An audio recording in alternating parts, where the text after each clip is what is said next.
everybody, welcome back to another episode of Flora Magoria with everyone's friendly neighborhood kitchen witch, Susie Bianco. We are back in my yard again. It was an inevitability we were going to end up here sometime. Because today we're talking about interesting things you can forage from your own backyard. And that includes for eating and for medicinal purposes. But a small note before we get too far into the episode. Definitely double check everything that you pick, that it's safe to eat, and also talk to your doctor if you use any of this medicinally to make sure that it's okay for you to use. Okay? Let's get started. So let's get started right where we are. I happen to be in a very large and lovely patch of a newcomer to my yard the past year or two. This is purple dead nettle. It's a member of the mint family, as you can see, hopefully, from the square stem. Very common mint family, and spreads like mint too. It's highly invasive. Like I said, this showed up maybe last year, I think, and now it is all over my neighborhood. But it's hard to be mad at something that's so pretty. It's purple. Everything that's purple is good. Lobster grimace. Anyway, this is actually the thing that inspired me to make this episode, the purple dead nettle. So here's some interesting information about it. Since it's such an early riser and has fully developed flowers and is so abundant, it's a really good source of early nutrients for bee colonies that are coming out. Sort of like how people don't mow their dandelions early. You know, it's a good idea to leave some of these out too because it is an abundant source of food. Ooh, that's not good. It needs some plant Viagra. It's an abundant source of food early in the season for bees where they may not be much otherwise. It's also really good for people. You can eat the greens in salads. Go ahead and eat them raw. You can dry these out in much the same way that we dried our plants before last year in a last year's episode. You can dry them out and steep them in tea. They make really good tea. They're high in vitamin C, and they have great antifungal and antibacterial properties. If used, if ingested, it can help. It's been shown to help with clearing up UTIs, and you can make a salve out of it, and it's good for uses for like skin rashes, cuts, stuff like that. It has great antibacterial properties for that. So, yeah. There's going to be a lot of them out there. If you find one, there's going to be. So you can definitely do a lot with these, and since they are so invasive, it's a really good idea to do something with these. Alright, so we're going to go ahead and move on to our next one.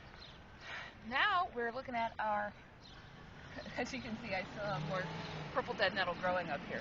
But we're focusing now on these shoots of wild onion that we have growing here. You can see kind of all over the place over here. Now I'm going to pick one of these, if I can. Okay. Now, as you can see, this looks like a shoot from an onion or a garlic plant.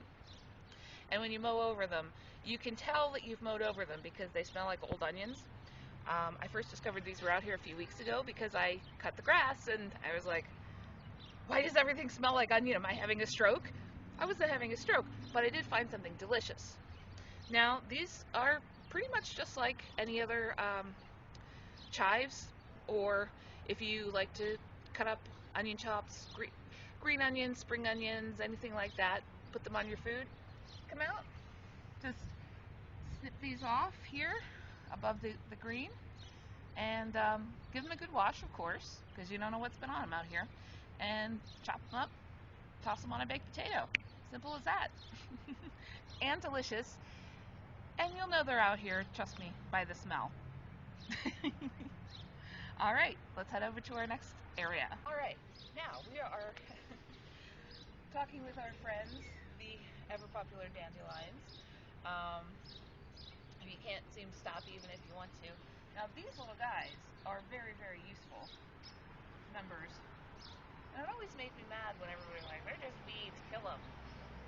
They are not. In fact, they have a lot of uses. and I just killed one, so shouldn't really be talking about that. But our little friend, the dandelion, can be used for all sorts of things. If you pop the heads off, you can collect a bunch of them and make dandelion wine out of them, which we might do next year around this time. I've been wanting to try it. The leaves you can eat raw in salads. I've heard it's very good. Little endive, but you know, if you're into that, all good.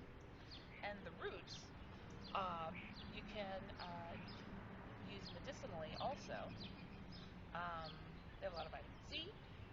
There have been shown to help manage blood pressure and blood sugar in a lot of instances. And if you don't want to be digging around out here, I understand.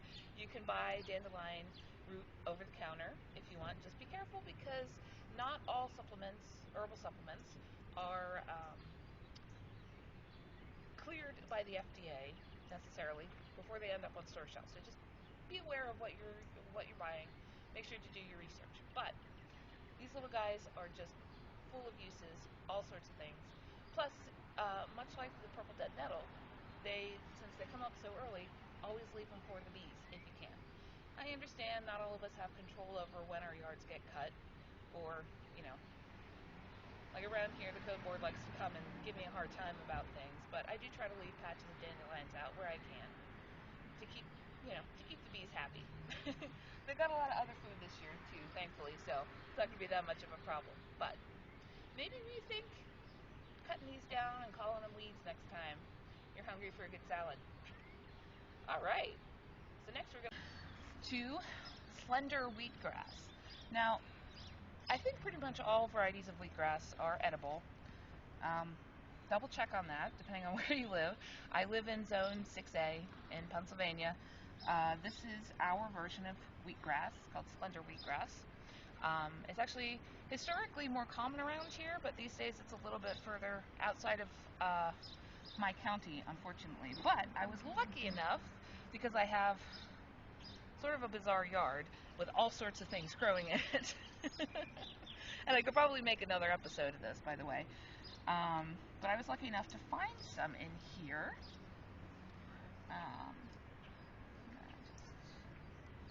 Pull one of these out. Now, in the past few years or so, there we go. Wheatgrass has become a bit of a granola thing to eat. I say that nicely. It's definitely a powerhouse when it comes to vitamins and minerals and putting good stuff in your body. A lot of people like to use it as greens in shakes and juicing, or I don't know, whatever people eat. And you can find dried powdered wheatgrass supplements in nutrition stores, stuff like that. But these little guys, there's a reason that people have turned to eating wheatgrass, and it's because these little guys are packed with amino acids, vitamins C, A, E, iron, magnesium, calcium, all sorts of good stuff. And now, when I say wheatgrass, it's because eventually it's easy to find if you let your lawn go wild, because eventually it will grow up. It kind of looks like corn, honestly, growing at this stage, but eventually it will grow up to look like a wheat plant with a little dry wheat head, sort of. I'll show a picture of it. So you can kind of see what it looks like. But this is what it looks like when it's a little bit green. And it can, if you wait until it gets that tall, it can be a little bit bitter. Sorry. People suggest getting it while it's still pretty green. So the next time you see some of this growing in your yard, grab a handful, and this should be a little bit up a little bit more, but it kind of got it smushed while we were setting up the camera, unfortunately. So yeah, go ahead and grab a little bit, stick it in your blender, and you got something very, very healthy ready to drink. Alright, next we're going to head over to, and I didn't really have to move very far. This is the wheatgrass that we were talking about, but down here is a very nice patch of trefoil clover, so named because it has, you know, 3 little leaves. These are pretty common in the area that I'm in. Unfortunately, this one is a be careful with, because unfortunately I have a haven't been able to dig up a lot of information about tree floor clover, green clover. Red clover, and I'll post a picture of that. If you see red clover growing in your yard, that has a lot of medicinal benefits. You can collect the seeds and eat them, sort of like chia seeds. You can eat the greens, you can eat the roots. Pretty much everything is edible. Be careful with the tree floor clover though. I honestly have no idea. I haven't been able to dig up much, and what I have been able to dig up has been basically saying, try it if you want, but I don't know what's going to happen. So I say stay away from that. Yeah, I'm not going to advise anyone to try to eat any of these. I think it's fine, but I don't know for sure. So just be careful. That's always the rule of foraging. Always be careful, always double check. That was a bus. Alright, next we're going to go ahead and move over to wild strawberry. Now, it might be a little bit hard to see. That's why I'm not going to be in the camera frame, and it's just going to be my hand. But these tiny little jagged leaves here, let me pick one. There we go. That's your wild strawberry leaf right there. Unfortunately, it's a little bit too early to have wild strawberries actually growing here. I made this episode a little bit too early, but I can post on the screen what that would look like. Now, these are, you've had strawberries. They're delicious. These are just the wild variety, and they do spread pretty well, honestly. And they are, as you can see, they are very much like ground cover here.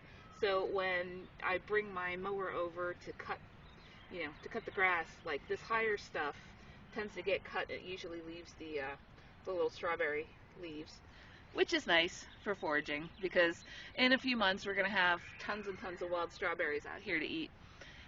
But to be honest, I usually leave it for the squirrels and the birds. It's their turf. I'm fine with that. But,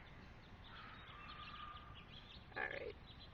Yeah, that's about it. They have the normal, health benefits that strawberries do. You've had strawberries. I don't really need to say much about this. It's okay. And then last, but certainly, well, last for this episode, but I'm sure I could find some more in my yard if I wanted to. We're going to go ahead and go over to burdock. Now, you may recognize these if you live around where I live in Pennsylvania. When I moved in here, we had a backyard full of these, and I saw them and I got excited seeing the celery-like